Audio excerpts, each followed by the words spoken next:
My sister-in-law said. I put your baby in the freezer. One hot summer day, I received a call from her. She had always been mean to me, so I thought she was making another nasty joke. My daughter is sleeping next to me, I replied, confused. My sister-in-law started to panic. What? Then whose baby is that? As soon as I told her something, she screamed on the other end of the line. After that, she rushed back to her parents' house and was left speechless by the horrifying sight she saw. My name is Lillian, 28 years old. I worked as a nurse. I met my husband, Samuel, who works for a large company, through a friend, and we got married. Samuel and I had a good relationship, and we soon had a child, living a happy married life. My parents' house was far away, but my in-laws' house was just a 10-minute walk away. I had a good relationship with my in-laws, who ran a restaurant next to their house. I admired my sensible and kind father-in-law and mother-in-law. However, the problem was my relationship with my sister-in-law, Melanie, who lived with my in-laws. She was 1 year younger than me. She had a fickle personality and couldn't keep a job, so her parents had her help out at their restaurant. For some reason, Melanie had been harsh to me since we first met. When Samuel and I went to greet his parents about our marriage, Melanie opposed, saying, I object. Samuel can find someone better. She reluctantly backed down after being scolded by her parents and Samuel, but her attitude towards me remained bad even after we got married. When I was 8 months pregnant, we were called to Samuel's parents' house. Melanie, who was in the living room, said to me, Hey, haven't you gained weight? Well, I have gained weight because I'm pregnant, I replied. Melanie laughed and said, Carrying that big belly and panting. How disgraceful for a woman. As I stared at her in shock, she started laughing loudly. If you stay that fat, Samuel will lose interest in you. At that moment, my father-in-law and mother-in-law came in, and Melanie walked away as if nothing had happened. It's natural for the body to change during pregnancy, but to say such things. I was secretly hurt and felt frustrated. After some time, I finally gave birth. After a long labor, a cute baby girl was born, and Samuel, who was with me, and I cried tears of joy. We named our little girl Arya. After being discharged from the hospital, Samuel and I decided to show Arya to his parents. Both my father-in-law and mother-in-law were overjoyed at Arya's birth and had even prepared a lavish gift for the occasion. While we were chatting happily around Arya, Melanie showed up. Melanie, your niece is here. You have prepared a gift for the birth, haven't you? My father-in-law called out. Melanie's face immediately twisted in displeasure. A gift? Why should I prepare something for a child she had on her own? She retorted. I wasn't expecting a gift from Melanie, but her words still made me angry. Then, Melanie came over and peered at Arya. Wow, she looks just like a monkey. What? She's super ugly. There's no hope for her future. Poor thing. My mother-in-law quickly said. That's not true. She's adorable. And my father-in-law tried to follow up, but Melanie continued. And she doesn't look like Samuel at all, does she? Really? Her eyes look just like Samuel's when he was a baby. My father-in-law replied. Melanie exaggeratedly furrowed her brows and stared at Aria's face again. No way. Maybe this child's father isn't Samuel but another man? I wouldn't be surprised if Lillian did something like that. I was too shocked to speak, but Samuel, visibly furious, said, Go away. Apologize to Lillian first. However, Melanie completely ignored Samuel's words. She turned her face away from us and left the house. Melanie's attitude is too much. Not only towards me, but also saying such horrible things about Aria. I muttered in anger after Melanie left. My in-laws and Samuel looked apologetic. I'm sorry, Lillian.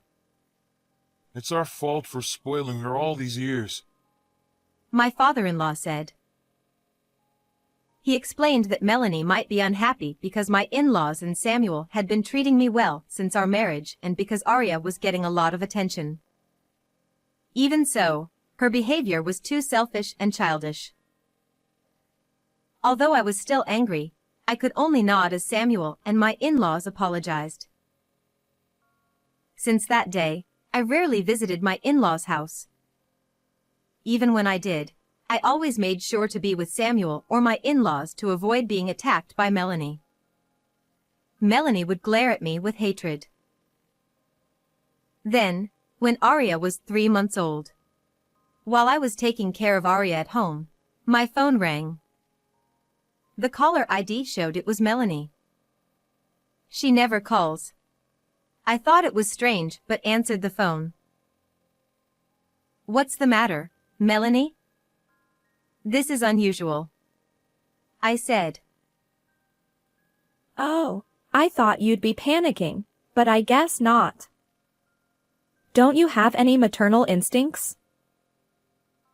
Melanie said right off the bat. I couldn't help but respond. Huh? I put your baby in the freezer. She said. I couldn't understand what she was saying and my mind was in a whirl. After all, Aria was sleeping right in front of me at that moment. Aria is sleeping next to me, I said. What? Melanie's voice sounded dumbfounded on the other end of the line, so I repeated. I'm at home with Aria right now. Don't lie. You left the baby in our living room, didn't you? No, Aria and I have been at home all this time. What do you mean by freezer? I sensed something was wrong and pressed Melanie for answers, but she fell silent. I could hear the background announcements from a shopping mall. I thought it was your baby. Then whose baby is it? Melanie exclaimed. At that moment, I remembered what my father-in-law had said.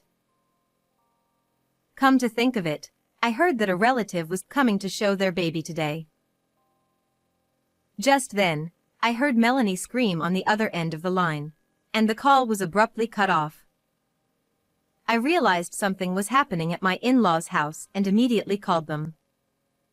When they didn't answer, I quickly grabbed Aria, who had just woken up from her nap, and rushed to my in-laws' house.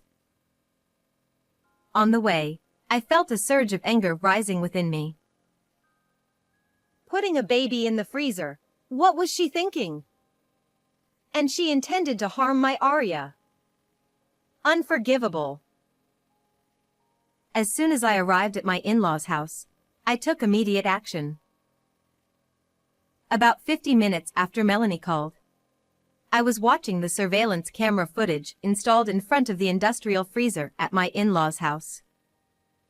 Melanie came running at full speed. She forcefully opened the freezer door and screamed. Ah. No wonder, as there was a baby frozen solid inside. What should I do? What should I do? Melanie screamed in a high-pitched voice as she took the baby out of the freezer and started performing CPR. But the baby, covered in frost, didn't move an inch. This is bad. What should I do? Please come back to life. Melanie panicked and started crying in front of the frozen baby. It's useless. That baby is not alive, I said, holding Arya, as my in-laws and I appeared. Melanie turned her tear-streaked, snot-covered face towards us. You were here. More importantly, do something about this baby. It's not breathing. She cried. This is the result of what you did, isn't it? You wanted my Arya to end up like this, didn't you? I replied. But this baby isn't your Arya, right? This is bad. I don't want to be a murderer. Help me instead of just watching. At that moment, my mother-in-law stepped forward and poured hot water from a kettle over the baby. As the frost melted and the figure became clear, Melanie's eyes widened. What? A doll. It was a life-sized baby doll. It was so realistically made, both in appearance and weight, that it was no wonder Melanie mistook it for a real baby. What is this? What's going on? I'm sure I put a real baby in there. Melanie, still not understanding the situation, was staring at me.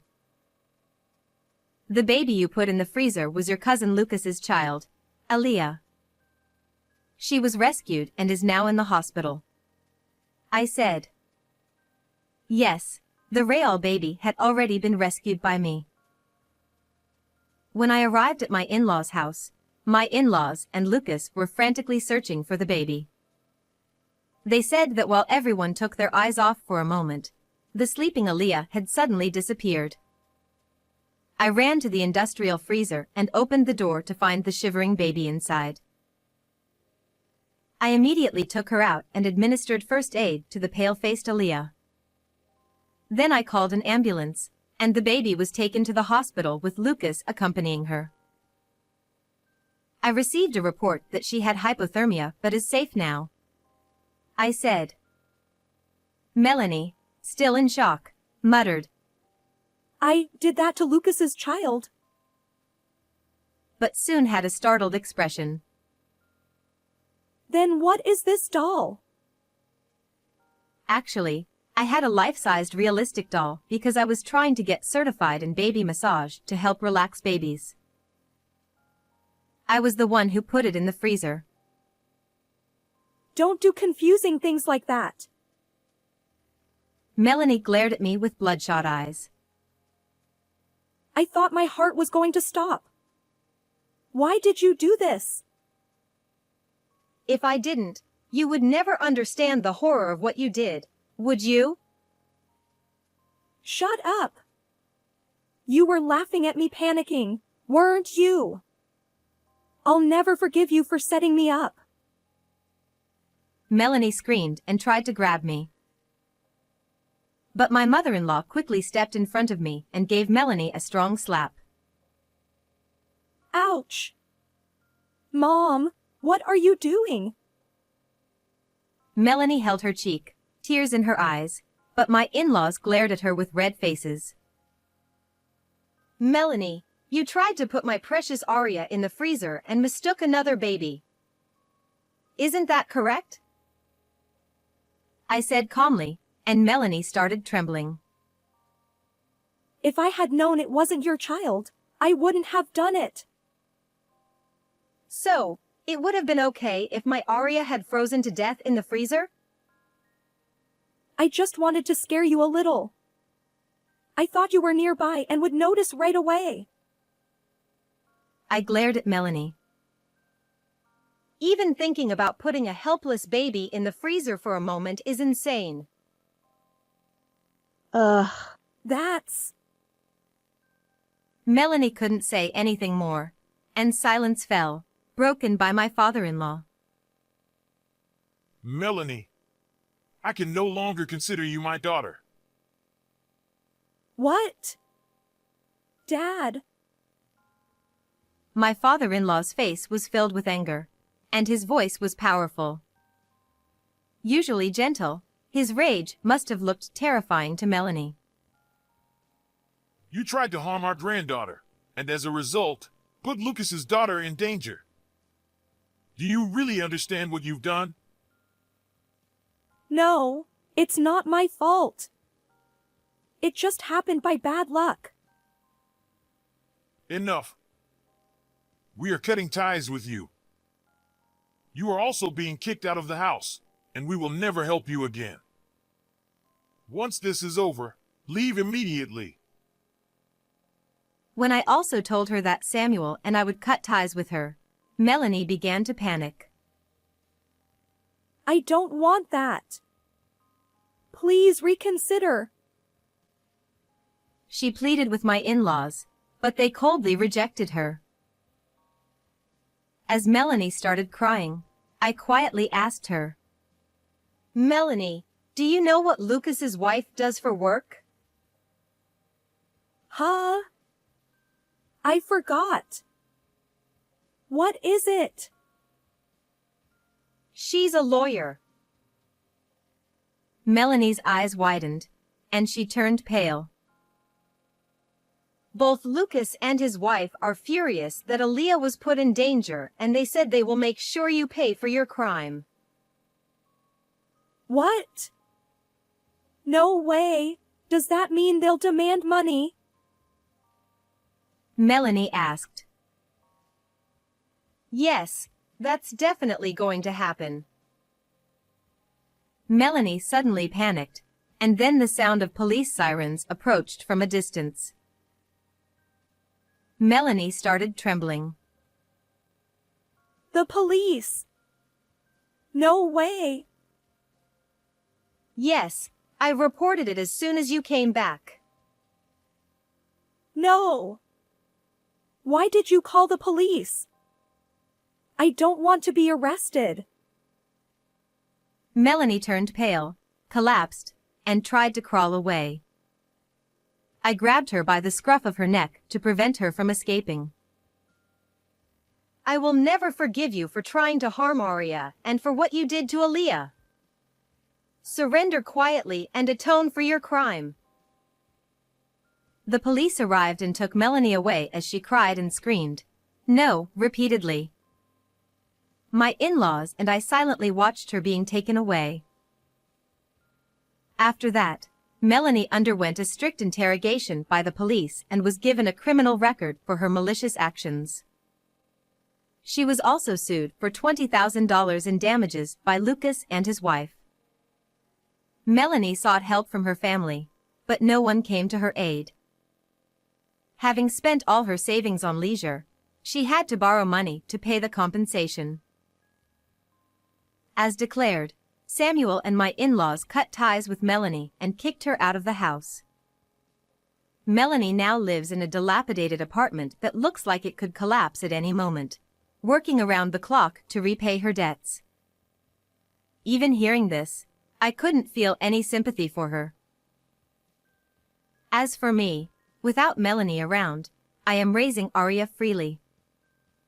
Recently, I've been meeting Lucas and his wife often, and Arya and Aaliyah have become close like sisters.